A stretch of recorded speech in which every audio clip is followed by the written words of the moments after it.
Bom, pessoal, vamos começar então a falar sobre as etapas do transporte da vesícula e toda a sua regulação. Bom, o primeiro passo para o processo de endocitose é o brotamento. E o brotamento, então, é a formação dessa vesícula intracelularmente.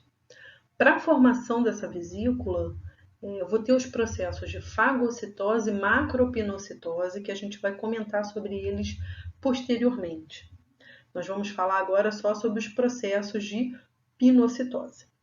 Existem processos de pinocitose que estão sendo recentemente descobertos, como esses processos chamados dos mecanismos que envolvem principalmente a estimulação de componentes do citoesqueleto, mediados por CDC42, ROA, ARF6 e filatina, que são, na verdade, proteínas que regulam o citoesqueleto de actina e que também envolvem a presença de lipídios específicos na membrana, que são os lipid rafts. E as endocitoses, que são de alguma maneira mediadas por proteínas, né? Precisam de proteínas para a formação dessa invaginação, para a formação do próprio broto, que são os processos aqui de endocitose mediado por caveolina e a endocitose mediada por capa proteica, que aqui nessa imagem está exemplificada pela endocitose mediada por clatrina.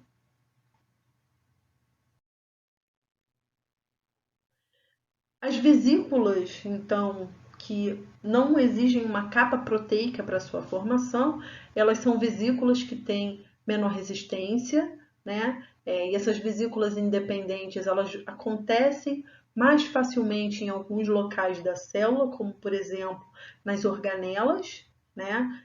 O complexo de Golgi, por exemplo, já tem uma curvatura natural que facilita o processo de formação de vesículas, mas existem outras estruturas de membrana, como na própria membrana plasmática, que a membrana ela é mais plana, e essa estrutura plana dificulta muito a formação de uma vesícula. Então, por causa dessa estrutura plana da membrana, é necessário toda uma estrutura para favorecer esse brotamento a acontecer. O brotamento não é um processo natural, é um processo que exige muita energia da célula.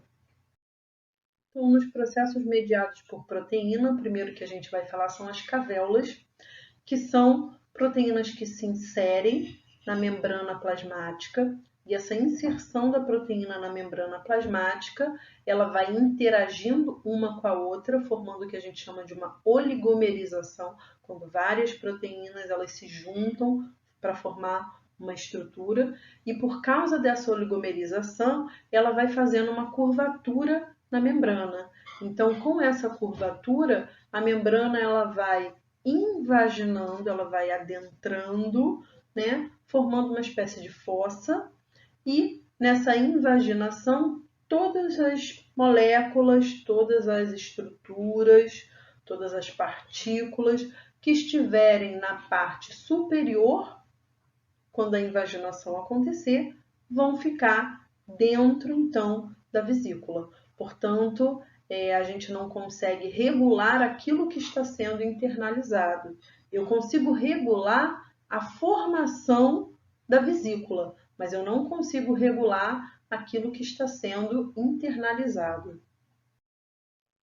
Então, no processo de estimulação de cavéola, a proteína caveolina, que a gente consegue observar aqui nessa imagem, né? Primeiramente, ela tem associada a ela lipídios, né? Ela tem uma parte lipídica, e essa parte lipídica é que se insere na membrana.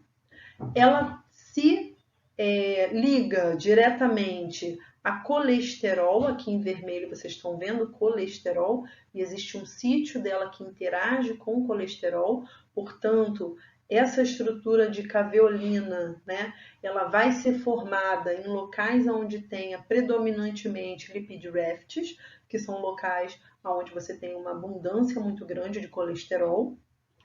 E aí essa cavéola se insere e interage com o colesterol e com a bicamada lipídica. E tem uma região dela, tem domínios dessa proteína, e vocês já falaram sobre os domínios proteicos, né? Principalmente na sinalização. Ela tem domínios que são ativados por proteínas que são quinases, né? Então a gente vê aqui domínios de SRC, de FIM, que são exatamente aquelas quinases livres que vocês falaram sobre elas lá na aula de sinalização, que são os comutadores moleculares. Então essas quinases livres, uma vez ativadas, elas vão fosforilar e ativar a proteína caveolina. Caveolina ativada começa a oligomerizar, então ela está presente na membrana, mas ela só vai ser ativada a sua oligomerização, ou seja, a ligação de uma caveolina a outra caveolina, quando essa ativação, essa fosforilação acontecer. E aí outras proteínas vão se associando para que a oligomerização ocorra, e uma vez ela oligomerizada, começa a ocorrer o processo, né, de invaginação, de dobramento dessa membrana. Então, a caveolina, né, a formação das cavéolas, é um processo regulado dentro da célula. A célula precisa ativar essa formação de cavéolas, porém, ela não consegue regular aquilo que ela está colocando para dentro. Então, não é uma endocitose específica. Ela é regulada, mas ela é inespecífica. As vesículas revestidas por capas proteicas, né, são aquelas que estavam lá no exemplo da vesícula de Clatrina. Clatrina é uma das proteínas dessa capa proteica, também chamadas de proteínas de coating, né?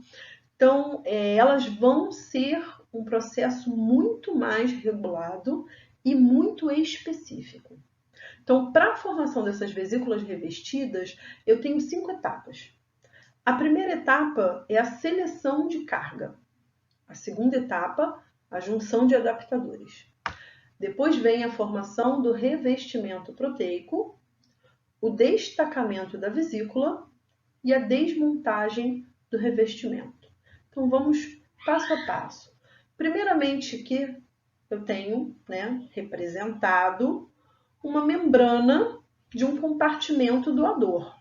Esse compartimento doador pode ser, por exemplo, o retículo endoplasmático, pode ser o lado de fora da minha célula, né? Então, tem uma bicamada lipídica e aqui em branco representando o citoplasma. Digamos que seja o retículo.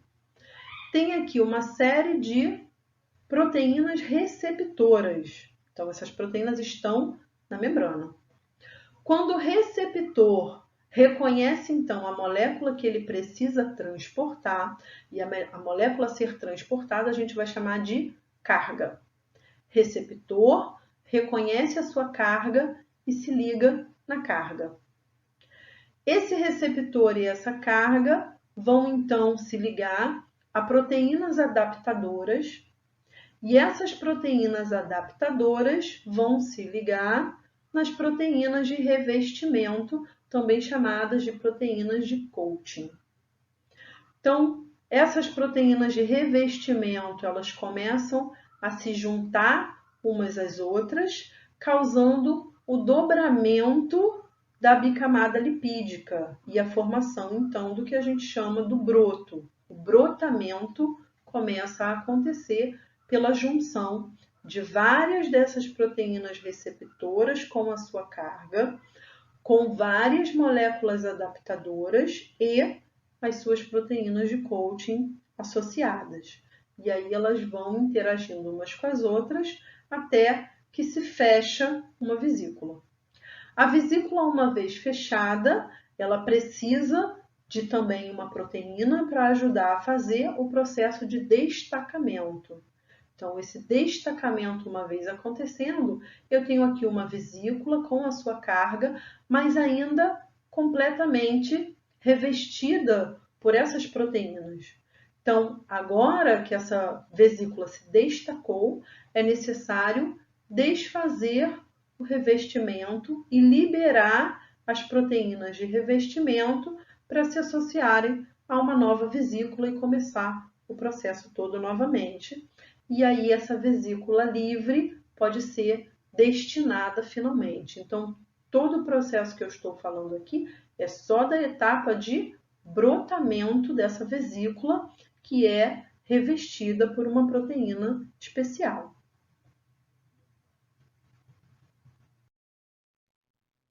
Essas proteínas de revestimento ou proteínas de coating, elas são de 3 tipos, tá? A proteína COP1, a proteína COP2 e a clatrina.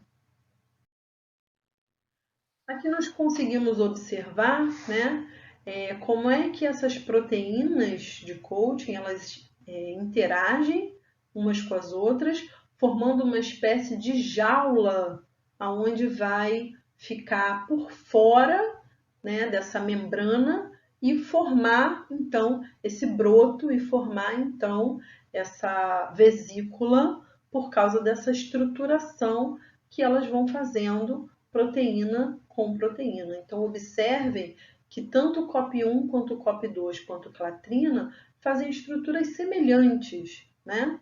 Eles fazem essas estruturas que vão formar uma jaula proteica. Essa estrutura proteica não é uma proteína só, né? É uma associação de várias proteínas. Então, eu tenho aqui proteínas que vão estar interagindo na membrana, proteínas que vão estar ancorando na membrana e as proteínas que estão fazendo, então, a estruturação do revestimento. Então, aqui, por exemplo, em COP1, essa proteína de revestimento é alfa, beta, epsilon, COP, gama, COP e beta, COP. Nas proteínas COP2 eu tenho SEC13 e SEC31. Nas proteínas, né, de clatrina eu tenho clatrina.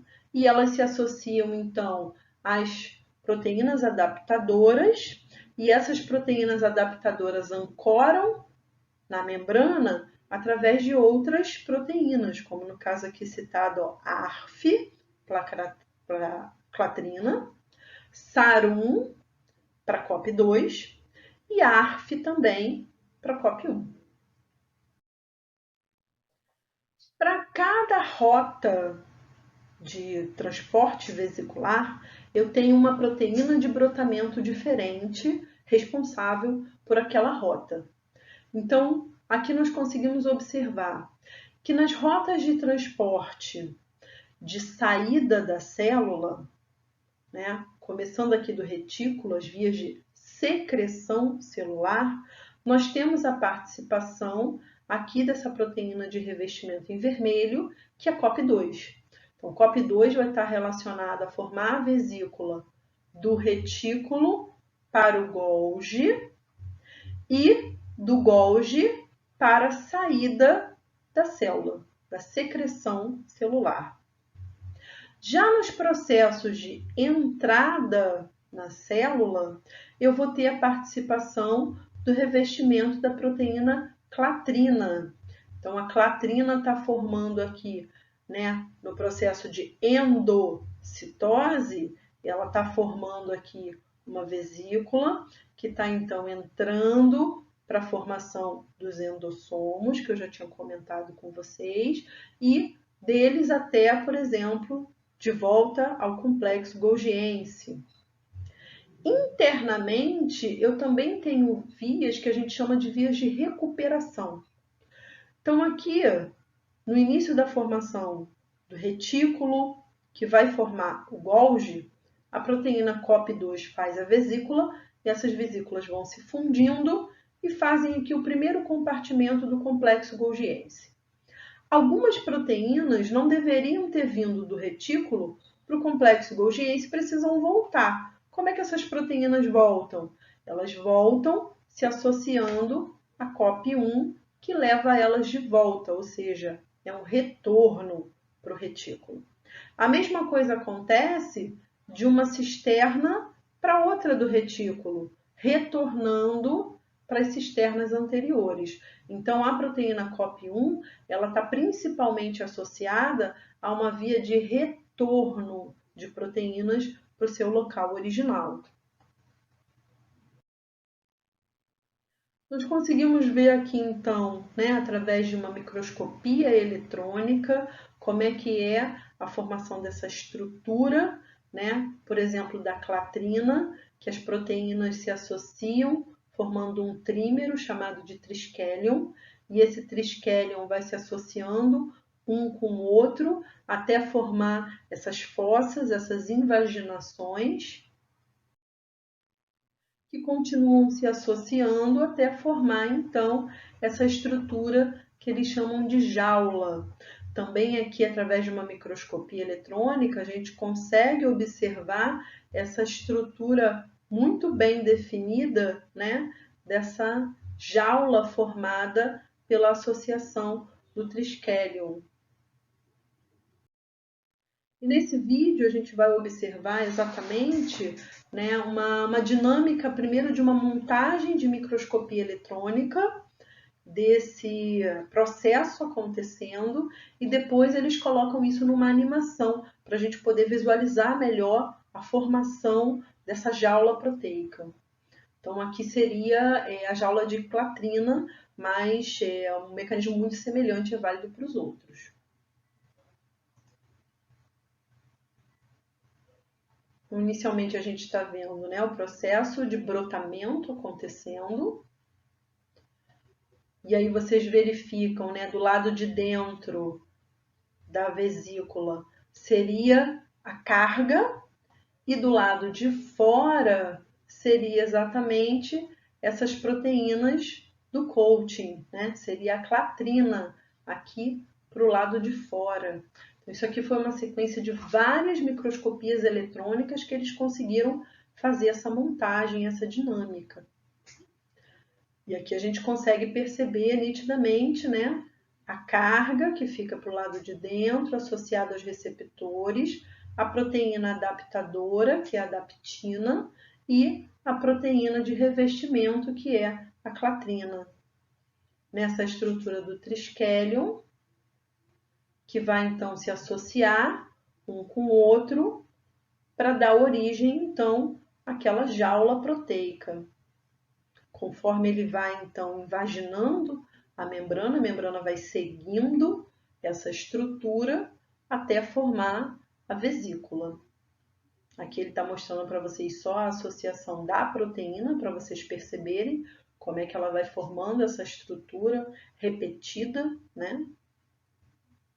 Que a gente conseguiu ver bem na microscopia eletrônica.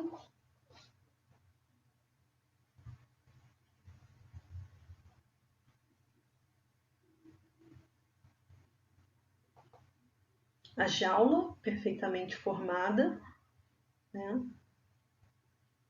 E por dentro ficaria então a bicamada lipídica. Ao final desse processo, né, eu tenho a minha vesícula já formada, pronta para destacar. O interessante desse processo, né, é que ele consegue, além de regular aquilo que eu vou estar transportando, porque eu preciso de um receptor específico para cada uma das substâncias, ele também tem uma vantagem enorme de me ajudar a concentrar aquilo que vai ser transportado. Então aqui, por exemplo, na formação de uma vesícula que vai sair do complexo golgiense ou para ser secretada, ou para formar, por exemplo, um lisossomo, eu tenho vários receptores, e esses receptores vão juntando cada uma dessas cargas a serem transportadas, fazendo uma vesícula que ela tem uma quantidade muito grande dessa carga que vai então ser transportada, né? E depois todas essas proteínas de transporte associadas, elas podem ser recuperadas e fazer o processo todo novamente. Bom, todo esse processo, então, ele vai precisar de uma regulação na sua formação, porque ele não pode acontecer o tempo inteiro dentro da minha célula. Né? A célula ela precisa comandar quando é que ela quer colocar uma proteína para fora, que proteína ela quer, que proteína ela não quer colocar para fora, quando é que ela quer colocar uma proteína para dentro. Ela precisa comandar tudo o que está acontecendo ali dentro. Então, como é que esse comando acontece? A gente viu as vias de sinalização, e as vias de sinalização levam à ativação de cascatas de sinalização, com formação de, por exemplo, liberação de íons dentro da célula, com a ativação de proteínas quinase, com a ativação de outros comutadores moleculares, como por exemplo as GTPases. E agora a gente vai observar como é que a ativação deles leva a funções. Então aqui a gente vai estar falando da função dentro do processo de transporte vesicular. Então eu vou ativar uma sinalização que vai fazer alguma coisa dentro da minha célula para comandar o tráfego de vesículas. Então aqui, no processo de brotamento das vesículas revestidas, eu vou ativar principalmente eu vou regular principalmente pela ativação de duas coisas. Uma, ativação de proteínas quinases que fosforilam um fosfolipídio chamado de fosfatidil-inositol. Duas, ativação de uma GTPase monomérica que vai servir como uma proteína adaptadora para as minhas proteínas de coating. Então, comandando e regulando essas duas etapas, eu consigo regular todo o processo de brotamento. Então, primeiramente, PIP, quem é PIP, como é que ele é regulado. Como eu disse a vocês, o fosfatidil-inositol ele é um fosfolipídio. Então, fosfolipídios eles têm uma cabeça polar e uma cauda apolar. Essa cauda apolar ela é feita por uma longa cadeia, na verdade duas cadeias de ácido graxo, são essas cadeias de ácido graxo que interagem na bicamada lipídica. E a cabeça polar ela é formada por um fosfato, por isso fosfolipídio, e um açúcar. Esse açúcar ele se chama inositol. Então, assim como tem a glicose, que é um açúcar, ela é uma hexose, porque ela é um açúcar de 6 carbonos. O inositol, ele também é um açúcar e também é um açúcar de 6 carbonos, tá? Muito parecido, inclusive, com a glicose, que a glicose é muito famosa e o inositol, provavelmente, vocês nunca ouviram falar dele.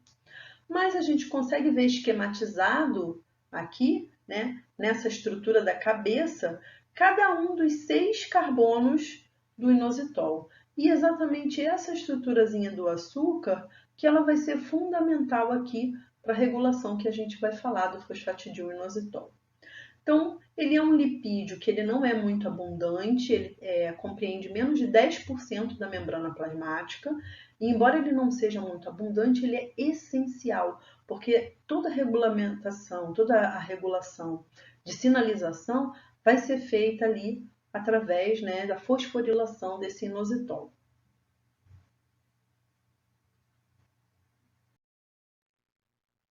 Então, a gente consegue observar aqui, ó, o fosfatidil-inositol simples. Esse fosfatidil-inositol simples, ele pode então ser fosforilado em qualquer um desses 6 outros carbonos. Ah, mas ele já tem um fosfato. Esse fosfato faz parte da estrutura do fosfolipídio. Eu estou falando de adição de novos fosfatos, tá? Adição de fosfatos nesses 6 carbonos que não estão fosforilados.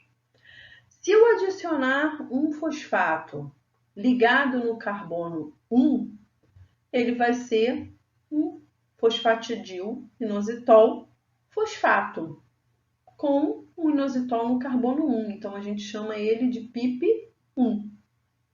Se eu adicionar um fosfato no carbono 2, ele vai ser um fosfatidil-inositol fosfato com esse fosfato no carbono 2.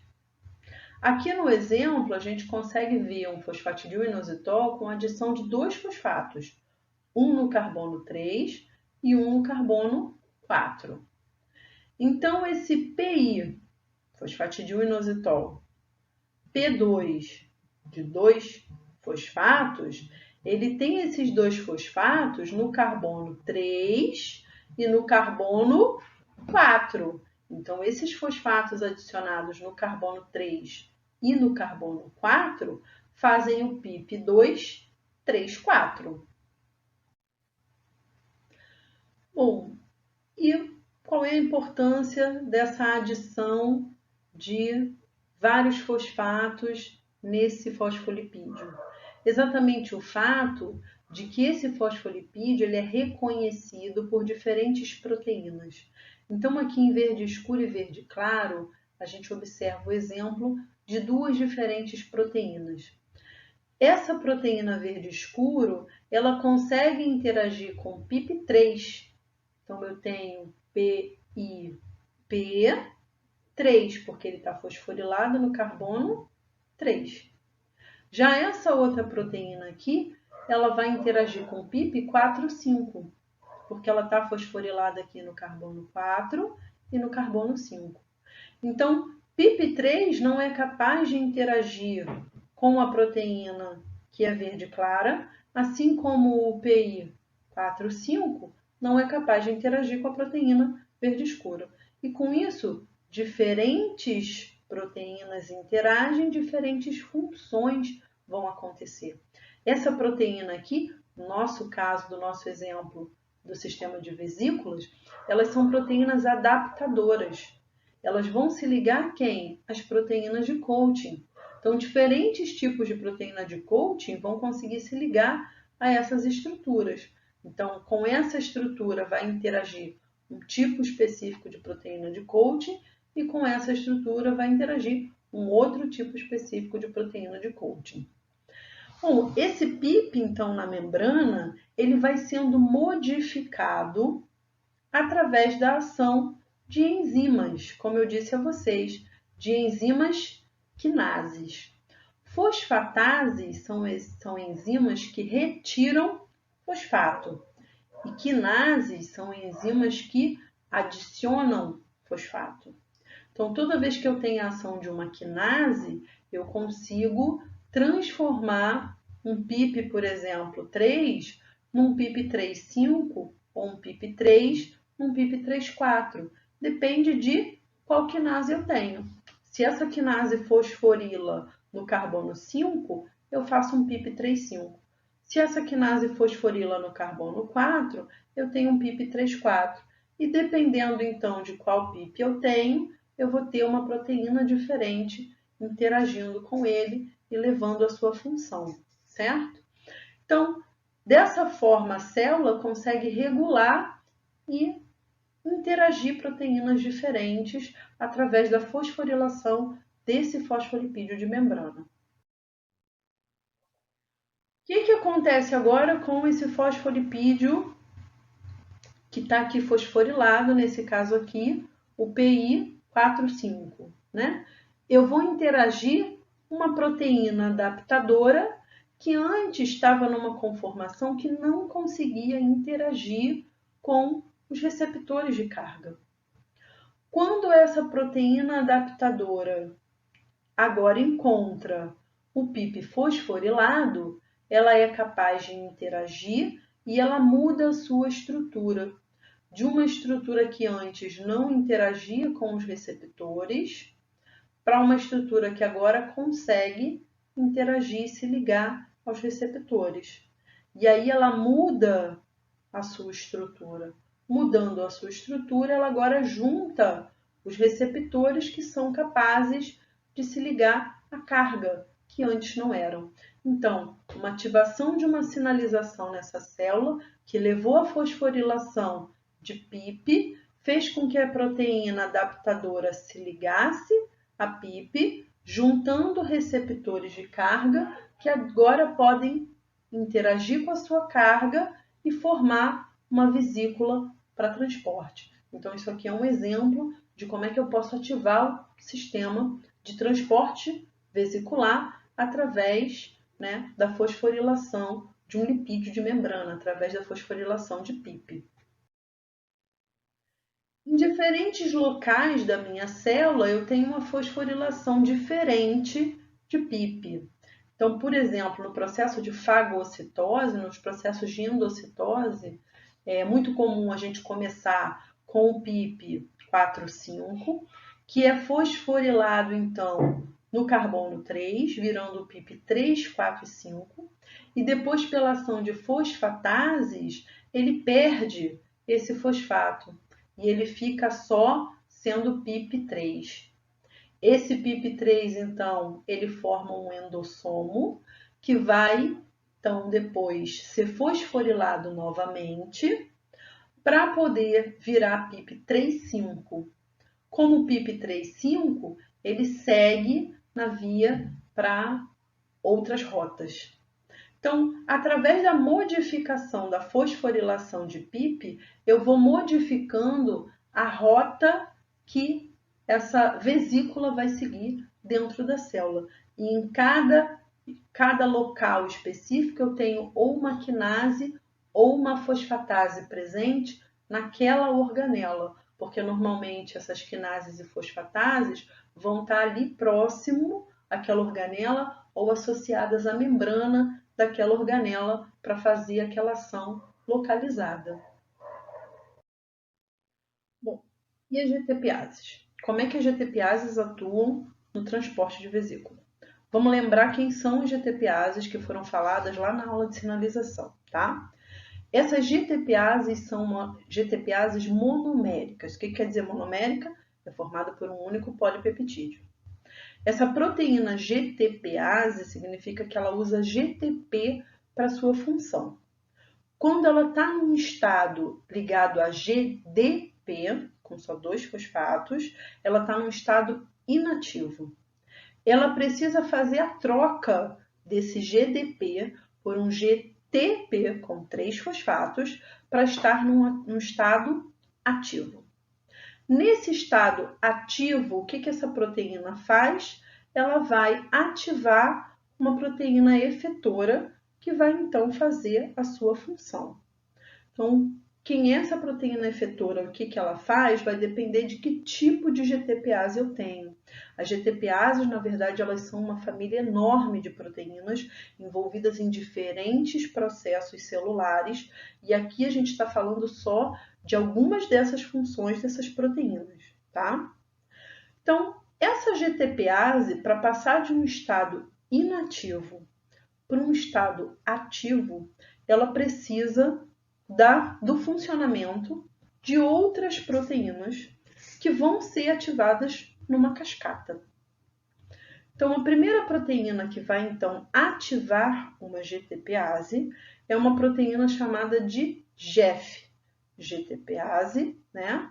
GTP Exchange Factor, o fator de troca de GTP. É uma proteína que vai trocar o GDP por um GTP e tornar, então, essa GTPase ativa. Essa GTPase, uma vez ativa, ela vai fazer a sua função e ela vai, num processo natural, clivar esse GTP em GDP e se tornar inativa. Esse processo de inativação da GTPase, ele pode ser acelerado por uma GAP, né? Que seria a proteína de aceleração, né, da GTPase. Então, a GAP ela vai acelerar o processo de quebra do GTP, tornando a GTPase inativa. Essa GTPase ela também pode ser sequestrada por um inativador, GDI, e esse inativador sequestra a GTPase na forma inativa, não permitindo, então, que ela faça a sua função. Nesse caso dela ser sequestrada, eu preciso inativar o GDI para que a GTPase possa voltar a estar disponível, ser ativada por uma GEF e voltar a estar no seu estado ativo. No seu estado ativo, ela pode então sofrer ação de uma GAP e ser novamente inativada, precisando novamente ser ativada. Outra coisa importante das GTPases é que elas são proteínas que têm interação com uma parte lipídica, faz parte da composição dessa proteína, tem um componente lipídico ligado a ela, e esse componente lipídico vai permitir a essa GTPase interagir com a membrana. Então, normalmente, ou ela já está interagindo com a membrana, ou ela é ativada e se insere numa membrana uma vez que ela é ativada. Geralmente no seu estado ligado a GDI, o GDI está exatamente escondendo essa parte de interação da GTPase com a membrana, impedindo que ela se associe à membrana para poder ser ativada. Bom, vamos ver como isso funciona então na nossa via de estímulo de formação de vesícula. Então, aqui eu tenho essa GTPase chamada de SAR1. Ela é uma GTPase da família ARF de GTPases, que são as GTPases que regulam o processo de brotamento de vesículas. Então, a proteína SAR1, ela está nesse estado inativo ligado a GDP. Pela ação, então, de uma proteína GEF, ela vai trocar GDP por GTP e com isso ela vai se inserir na membrana. Aqui eu estou falando da membrana do lúmen do retículo endoplasmático, né? É um exemplo. Então, essa proteína, uma vez inserida no lúmen do retículo, como é que ela atua? Ela é uma proteína adaptadora também. Ela vai recrutar as proteínas SEC23 e SEC24. Quem é SEC23 e SEC24? São as proteínas de coaching, né? Então, SEC23 vai se ligar à GTPase, SEC24 se liga ao receptor de carga. Então, agora a estrutura inteira formada é capaz de fazer o brotamento dessa vesícula juntando várias estruturas de GTPase com receptor de carga e proteínas, né, do coaching. E eu estou falando aqui sobre a formação do complexo COP2, porque eu estou falando de retículo, é retículo Golgi. Então, eu estou falando aqui da formação de COP2.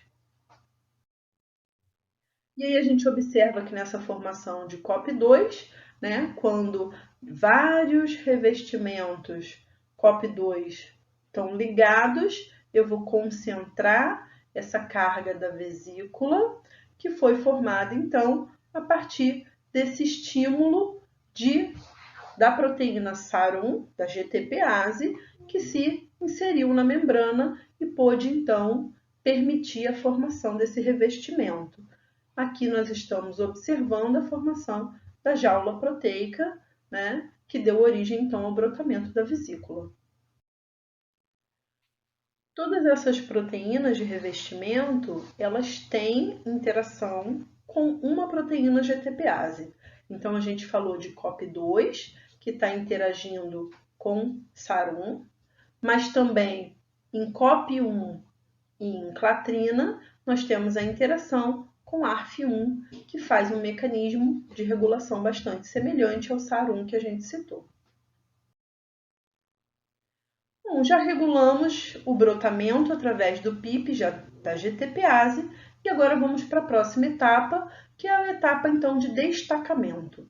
Para fazer o destacamento da vesícula, né, eu preciso também da associação de proteínas, e nesse caso é a proteína chamada de dinamina, que vai fazer uma espécie de estrangulamento final para que eu consiga ter uma proximidade suficiente entre as duas bicamadas fosfolipídicas. Eu preciso ter um distanciamento de menos de 15 nanômetros entre as bicamadas fosfolipídicas para que a água que fica entre as bicamadas não atrapalhe o processo de reagrupamento desses fosfolipídios que estão ali naquela região. Então, para isso, eu preciso dessa proteína que ela vai fazendo um processo gradual de estrangulamento até que eu tenha a junção dessas duas membranas fosfolipídicas.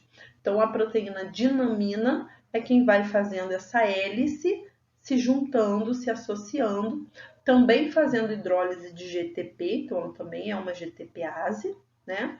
E fazendo então o estrangulamento acontecer até que a vesícula se destaque. Uma vez então que a proteína, né, que a vesícula se destacou pela ação conjunta dos PIPs, das GTPases e da dinamina, eu gero então essas vesículas arredondadas, mas que ainda tem em volta delas toda essa estrutura proteica do revestimento. Algumas dessas vesículas formadas, elas não são exatamente redondinhas, né? Tudo vai depender também de qual é a carga que você está carregando. Algumas vezes são formadas estruturas tubulares, como por exemplo, quando a célula precisa carregar colágeno. O colágeno é uma proteína enorme, e aí para a formação dessa vesícula não vai ser formada uma vesícula arredondada propriamente dita. Para que isso seja feito, é necessária a participação de outras proteínas que vão ajudar o empacotamento a acontecer. Não basta apenas o sistema inicial de formação de vesícula. Bom, já formei e destaquei esse brotamento, e agora o que eu preciso fazer? Retirar o corpo proteico. Como é que eu vou retirar esse revestimento proteico? Através agora da retirada da proteína adaptadora. Então, nos processos de COP1 e clatrina, essa proteína adaptadora está interagindo principalmente com PIP fosforilado. E se eu então retirar a fosforilação de PIP, eu consigo fazer com que essa proteína adaptadora perca a afinidade pelas proteínas de revestimento e por PIP, né? Já que PIP é quem estava intermediando essa interação. Então, desde lá, o início do destacamento, eu já comecei a ter a retirada dos fosfatos. A gente consegue perceber que essa membrana estava num tom escuro e ela vai se tornando um tom mais claro. O que é isso? É a ação de proteínas fosfatases retirando o fosfato de PIP. Conforme PIP vai perdendo o fosfato, as proteínas adaptadoras elas vão perdendo a afinidade por PIP e com isso perdendo a interação com as proteínas de revestimento. E o corpo proteico então vai se desfazendo e a vesícula ela fica livre no citoplasma.